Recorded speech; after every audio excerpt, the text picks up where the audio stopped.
Yeah,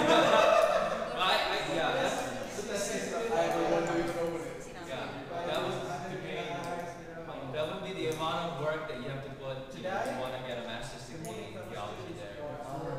Yeah, you have to be in conversation with people. How do you interpret the text and so on? Me? I don't remember. So. Probably, yeah. Probably one of her schools listed. So that's how much work that someone can actually come out with, answering one simple problem in the Bible, interpretation problem. But today we have arrived in Exodus, I believe, and if you guys remember from 2 weeks ago, the analogy that I gave, that the Bible, the Old Testament, is primarily concerned with the relationship between God and people, right? We learn about God and Eve, God and Cain, that's past, God, Noah, Abe, Ike, and Jake. So for, just shortcut, we'll call them Abe, Ike, and Jake. Yeah. And then you learn about more, Jake's descendant, Joe, and Joseph. Okay. Joseph, you guys get Joseph last week? It takes me like seconds to Abraham, Isaac, and Jacob.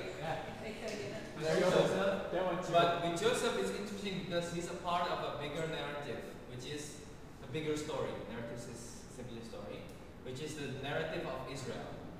God is going to build a people.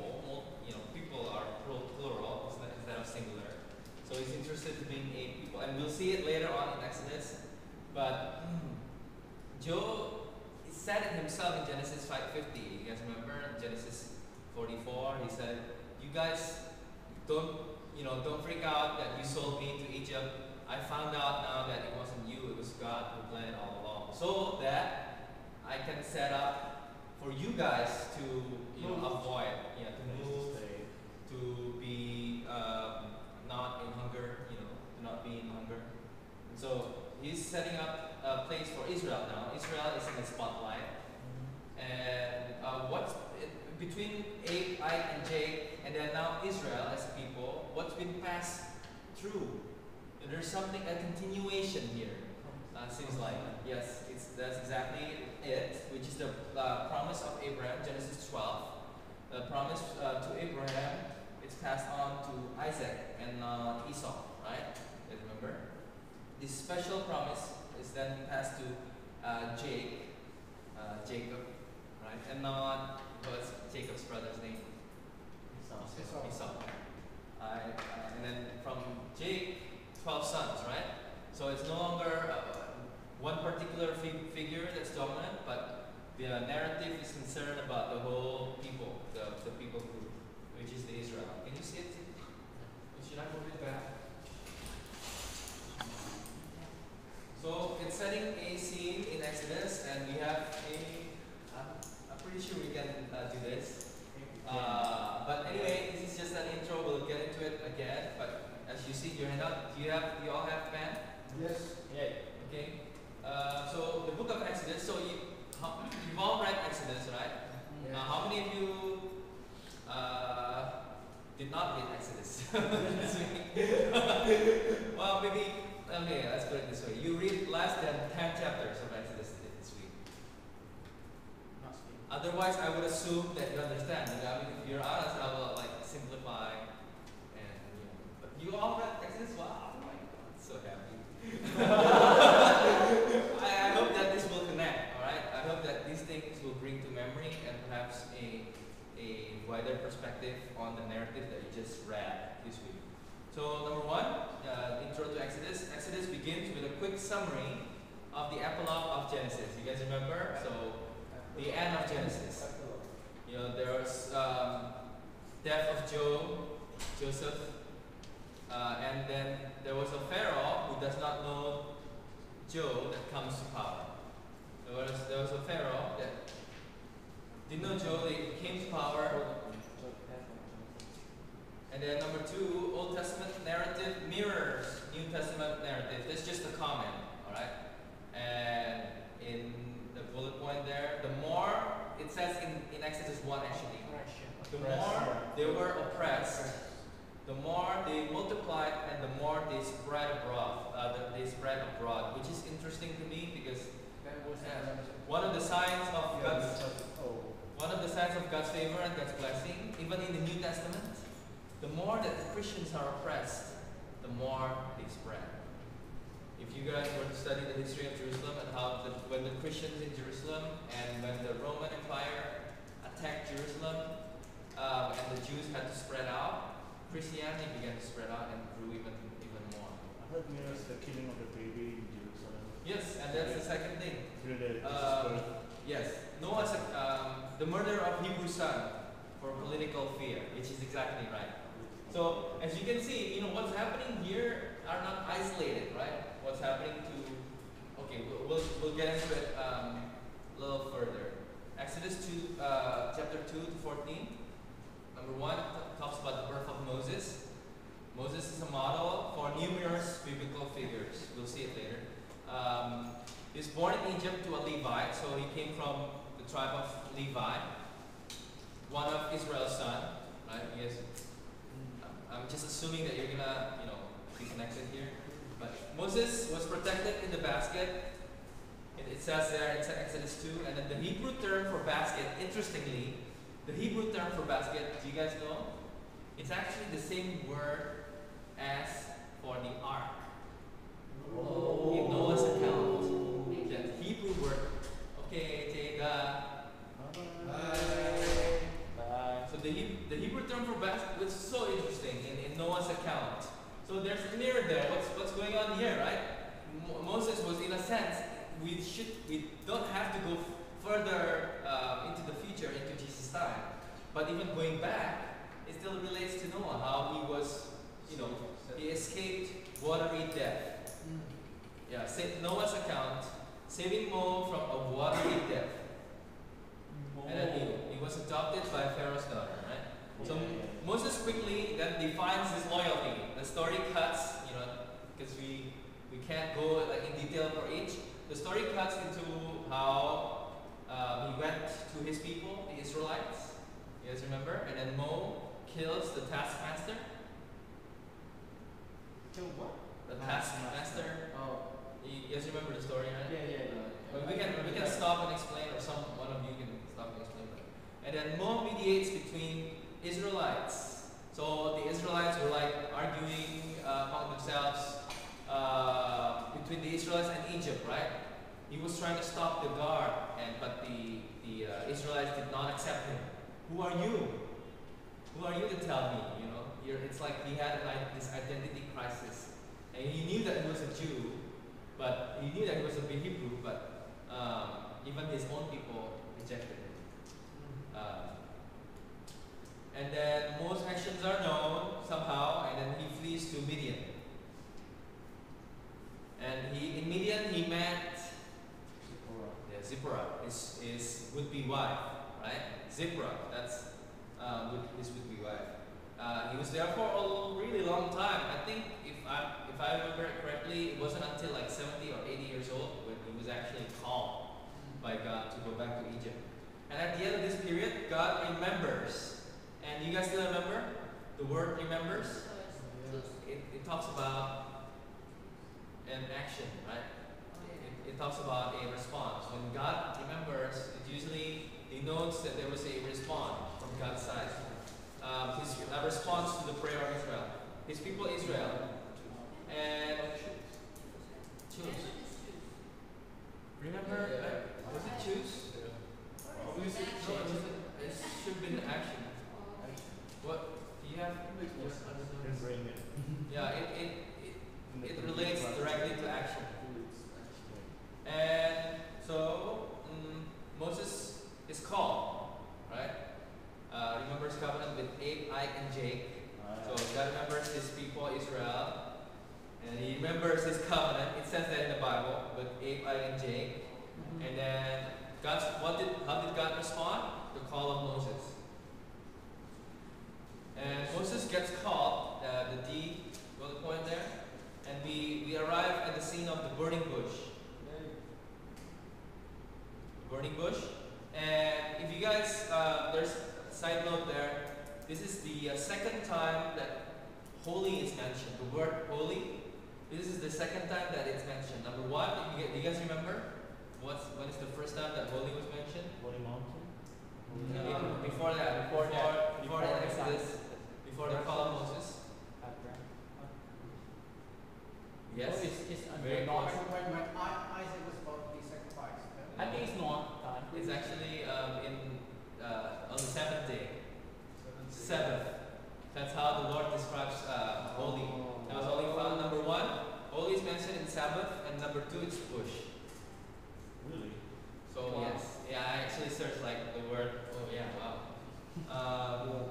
God identifies Himself as the God of the patriarchs. You guys have the blank there, right? Patriarchs.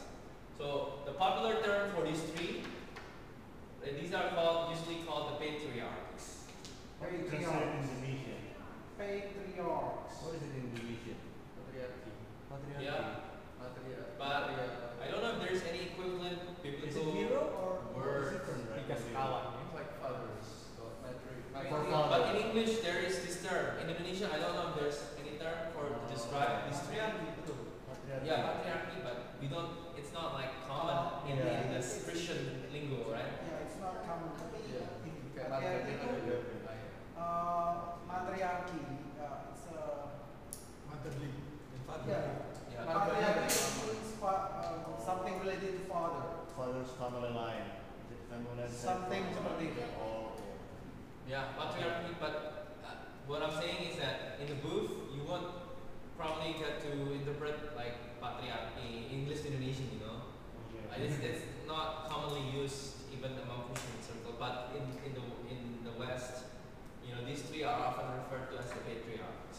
Just in case you might interpret someone from Maybe and he used the word patriarch, I was like, you know. hero or Or what? if they say AINJ, then you can say the patriarch. Like, oh, okay. Okay. So, second bullet point there is that place is holy. You know, God is present. Why is this place holy? Because God is present. That's the key. Because God is present, therefore it is holy. And so Moses was told to remove his sandals. And then there was a giving of the name God here. And God, the name God himself, who am I? What am I to say to the Israelites? God, who are you? What's your name? Lord. And L-O-R-D, all upper capital. Or sometimes you see it in this form, but it's all capitalized. So this is this refers to the Hebrew word. The original language would be the this one. Yahweh. Yeah. So God reveals Himself to be Yahweh. We know that, and it's the same Yahweh word that you also found in Genesis 4:26. People began to call upon the name of Yahweh. So even in the old times, they knew the Lord, and they began to call upon the name of Yahweh in Genesis 4:26, even after the fall. Oh, yeah, yeah. Mhm. And so Moses tells. So now, Okay. Now, I've read somewhere that the word Yahweh was never spoken in the Exactly. Hebrew. Mhm. So how did Moses tell the people? That tradition came around the time of Jesus. We know that they were so afraid to say the name Yahweh because of. Can you guess why? Because of the oppression. No, because of that's good guess though. Because of the oppression. Because if you say From that, law, they will right? say that you were a Jew. What? The law of Moses. Huh? The law of Moses. The Ten Commandments. Exactly. That's one of the Ten Commandments. Cannot say the Do name. not use your name of the Lord God in vain. Yes. Points. Yeah. So therefore, they're so afraid to use the name in vain. So like today, people say it's interesting how as a cuss word, nobody says like holy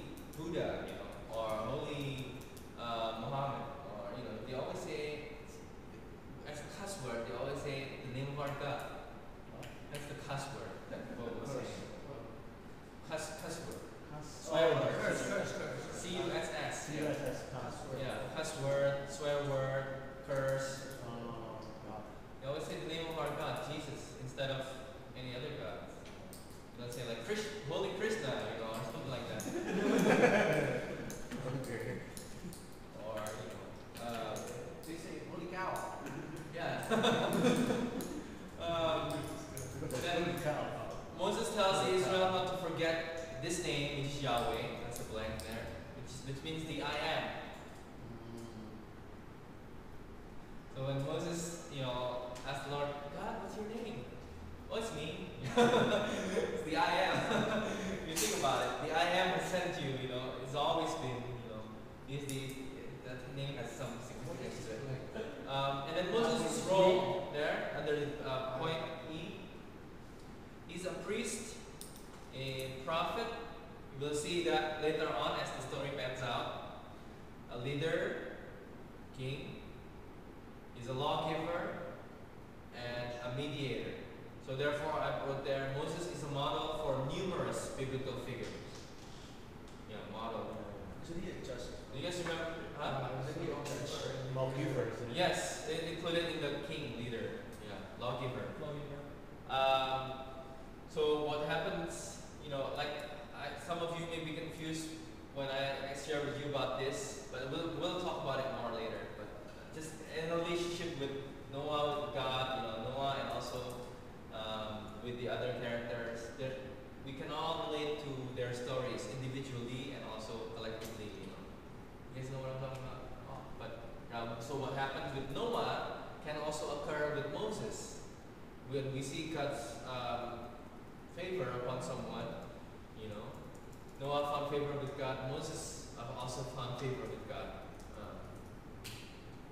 And then Moses' role, priest, prophet, leader, lawgiver, mediator, and we come to the plagues. So Moses went to Egypt, right? He actually refused God 3 times, 3 or 4 times. And then God said, do not be stubborn. Basically, I'll send Aaron with you. He'll be your spokesperson and etc. Basically, this is go. And the article that I shared with you today actually is a scene from Exodus 4. So as Moses was on his way to Egypt, and then the Lord was about to take him out. Kill him? Yeah. And then Zipporah had to circumcise Her son, his son, not him. It can be, yes. So actually in the article it talks so much about it. Like it talks about I the have a question on that. you should read Read the article. you should read the article. The article to answer that question. The author actually goes into the way it's been interpreted and tackled in the historically. So yes, some people have interpreted, perhaps the Lord wanted to kill his son for not being circumcised. She goes into that. She went into that too. So it's in there, and I gave to you some reference which pages to read for like a shorter one. It's still like 10 pages, but anyway. Those are what the biblical scholars do. So the 10 plagues are enacted to convince Pharaoh to let Israel go.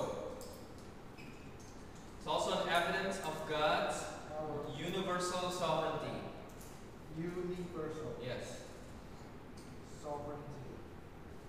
So the first 2 plagues are actually copied by Egyptian magician. You guys remember? The first 2. The third question. And then they were like, this is so above me, my pay grade. And the plagues are a contest, in a sense. The plague itself are a contest between Egyptians or Israelites and Egyptian gods and God of Israel. So it's like a contest too. And then Aaron's role there we see in the story. He's the first high priest. He's ordained as high priest. He's a spokesperson for Moses. But his role is like subdued. Have you guys even wondered? Like I thought Aaron was supposed to be speaking. He's the spokesperson, but we see in the narrative it was actually Moses himself that spoke most of the time. God says that at the first 4, he says that Aaron will speak what you intended to speak to. It's supposed to be that way, right? But we see later on in the narrative, he's rarely mentioned. This Moses confident away.